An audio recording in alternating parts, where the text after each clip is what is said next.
ഓണക്കൂട്ട് by chef Pillai with Vanaja. എല്ലാവർക്കും ഒരു beautiful ആയ എപ്പിസോഡിലേക്ക് സ്വാഗതം. അത് നമ്മൾ ഈ കടായി ചൂടാകാൻ വെച്ചിരിക്കുകയാണ്. ചൂടായി വരുമ്പോഴത്തേക്ക് ഞങ്ങളോ ഒന്നുകൂടെ പറഞ്ഞ എൻട്രോ ഒന്നുകൂടെ പറ. വെൽക്കം കൂട്ടുകാരെ, Onakkoottu by chef Pillai with Vanaja, Saranya and Anagha. ഒരു ബ്യൂട്ടിഫുൾ എപ്പിസോഡിലേക്ക് സ്വാഗതം.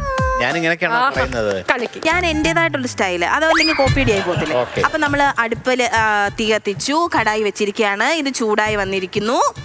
വേവിച്ച കടല ഒഴിക്കുന്നു. വേവിച്ച കടലയല്ല, എങ്കിൽ അങ്ങനെ ആദ്യം തടുക്ക അടിച്ചിട്ട് ലാസ്റ്റ് ഒഴിക്കാം അല്ലേ? തടുക്കെന്ന് പറഞ്ഞ എന്തോ കടുക് വറുക്കുന്നതിന് പറയുന്നത്. വെളിച്ചെണ്ണ ഒഴിച്ചു, നല്ല നാടൻ വെളിച്ചെണ്ണ. ആദ്യം കടുക്, ചെമന്നുള്ളി, കറിവേപ്പില, വത്തൽമുളക് ഇട്ട് താളിച്ചയിലോട്ട് വേവിച്ച കടല ഇടുക. നിങ്ങൾക്ക് വേണ്ടിയിട്ട് മസാലയൊക്കെ ഞാൻ അരച്ച് കടലക്ക് വറുത്തരച്ച് വെച്ചിട്ടുണ്ട്. കണ്ടോ ഒരു മനസ്സ് കണ്ടോ? തടായി ഇതിന്റെ പേരെന്തായിരുന്നു? തടുക്ക അല്ലെങ്കിൽ താളിപ്പ് അല്ലെങ്കിൽ കടുക് വറുപ്പ്. കടുക് വറുപ്പെന്ന് നമ്മൾ പറയുന്നത്. കടുക് വറക്കുക. ഇതിലെ ഷെഫ് ഞാൻ കണ്ടിട്ടുള്ള എന്താന്ന് പറയാമോ? ഷെഫ് കടുക് എടുക്കും, ഒരു സൈഡിലിടും, എന്നിട്ട് വച്ചൽമുളക് എടുക്കും. ഇതൊക്കെ കണ്ടുപിടിച്ചല്ല. പിന്നല്ലാതെ ഇത് തന്നെ ഞാൻ ഇവിടെ ഉടായ്പ പരിപാടിയായിരുന്നു. ഇതെങ്കിലും രക്ഷപ്പെടുമിക്കാറും. ഇതിന് ഓരോന്നിനും ഓരോ ടേസ്റ്റ് ആണ്. അതായത് ഫസ്റ്റ് ടൈം നമ്മൾ ഇത് ഇട്ട് കഴിഞ്ഞാൽ ഇത് കരിഞ്ഞു പോകും. ഇതാകുമ്പം അതിന്റെ ആ ഒരു ഗ്രീൻ നിറം അതുപോലെ തന്നെ അപ്പൊ അതങ്ങനെ കണ്ടോ? ഇങ്ങനെ ഉണ്ടാക്കിയിട്ടില്ലല്ലോ. ഞാനെല്ലാം എടുത്ത് ഇങ്ങനെ വെച്ചിട്ട് ഇനി ഇത് മൊത്തം നമുക്ക് ഒരുമിച്ച് കൂട്ടി യോജിപ്പിക്കാവുന്നതാണ്. നിങ്ങളുടെ പറഞ്ഞ ഫിറയുടെ നിധിക്കടല എടുത്ത് ഞാൻ ബോയിൽ ചെയ്ത് ആക്ച്വലി ഇതൊരു പ്രോട്ടീൻ റിച്ച് ആണെന്ന് ഞാൻ പറഞ്ഞു. പ്രോട്ടീൻ, ഫൈബർ എല്ലാം ഉണ്ട്. ഇത് ഫിറയുടെ കറുത്ത കടല. ഇന്ത്യയിൽ കാലാച്ചെന്നൈ എന്ന് പറയും. കാലാച്ചെന്നൈ. അതുകൊണ്ടാണ് എന്തിനാണ്, ഞാൻ മലയാളിയാണ്. ഫിറയുടെ കടല. ഇത് പകുതി കുക്ക് ചെയ്തിട്ടുള്ള ഫിറയുടെ കടല. നമുക്കിത് ഒഴിക്കണോ? വേണ്ട, ഞാൻ ഒഴിക്കാം. ഓ, ഇതൊക്കെ അറിയാല്ലേ? ഇപ്പൊ ഒരു മണമൊക്കെ ഉണ്ട് കേട്ടോ. ഇപ്പൊ ഒരു വിശ്വാസമൊക്കെ വന്നില്ല. ഇപ്പൊ ആവി വന്ന് ഫിറയുടെ പുട്ടുപൊടി റെഡിയാക്കി വെച്ചിരുന്നു. ഇതാണ് ഫിറയുടെ പുട്ടുപൊടി.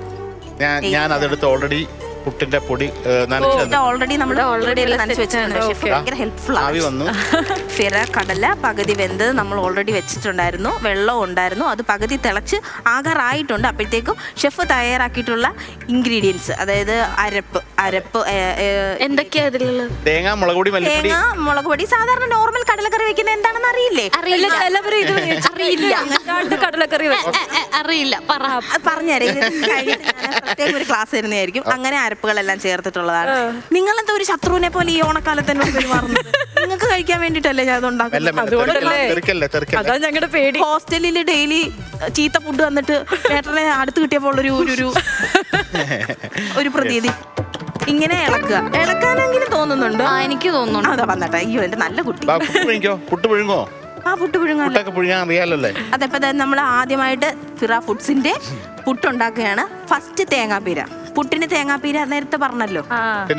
ഞങ്ങൾ ആദ്യമായിട്ടൊന്നും അല്ല കേട്ടോ, ഞങ്ങൾ ഇതിനു മുമ്പ് പുട്ടുണ്ടാക്കിയിട്ടൊക്കെ ഉണ്ട്. ഇത് പാകത്തിന് നമ്മുടെ ഷെഫ് ഫിറയുടെ പുട്ടുപൊടി അനുയോജ്യമായ വെള്ളത്തില് ഉപ്പൊക്കെ ചേർത്തിട്ട് കുഴച്ച് വെച്ചിരിക്കുകയാണ്, നനച്ച് വെച്ചിരിക്കുകയാണ്. ഇനി ഇത് നമുക്ക് ഇട്ട് കൊടുക്കാം. ഓക്കെ.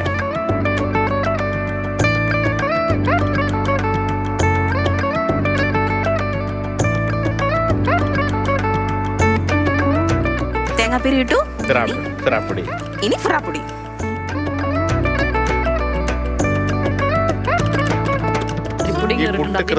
കുത്തിയെടുക്കുന്നതാണ് ടാസ്ക്. പ്ലേറ്റ് ഞാൻ അങ്ങോട്ട് വെക്കും. ഇത് കുത്താനായിട്ടുള്ള കമ്പി ഇവിടെ ഉണ്ട്. ഇത് ശരണ്യ കുത്തണ്ട.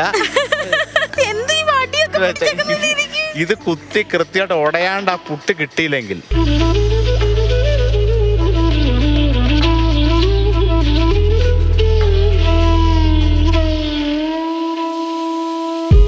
അങ്ങനെ വനജയുടെ കടലക്കറി ഇവിടെ ഏകദേശം റെഡി ആയിട്ടുണ്ട്. അത് ഫിറയുടെ കടല വേവിച്ചുള്ള വറുത്തരച്ച കടലക്കറിയാണ്. അതുപോലെ തന്നെ ഫിറയുടെ പുട്ടുപൊടി വെച്ചിട്ടുള്ള പുട്ടും റെഡി ആയിട്ട് നമുക്ക് നോക്കാം ഇതിന്റെ റിസൾട്ട് എന്താ. നല്ല മണം വരുന്നുണ്ട്. അതെങ്കിലും സത്യം പറ, നല്ല മണം വരുന്നുണ്ട്. നന്നായിട്ട് കുക്ക് ചെയ്യുന്നുണ്ട് കേട്ടോ. ഇതിന്റെ ലുക്ക് എന്ന് പറഞ്ഞ ഒരു രക്ഷയില്ല. നോക്കിക്കേ ഷെഫ്, ഇത് വെന്തിട്ടുണ്ട്. നമുക്കിത് ബാക്കി നമുക്ക് ടേസ്റ്റ് ചെയ്ത് നോക്കാം. ആയിട്ടുണ്ട്. നമുക്ക് തീ അണച്ചിട്ടേ വന്നിട്ടുണ്ട്. കൈ അടിച്ചു നിങ്ങളുടെ സക്സസ്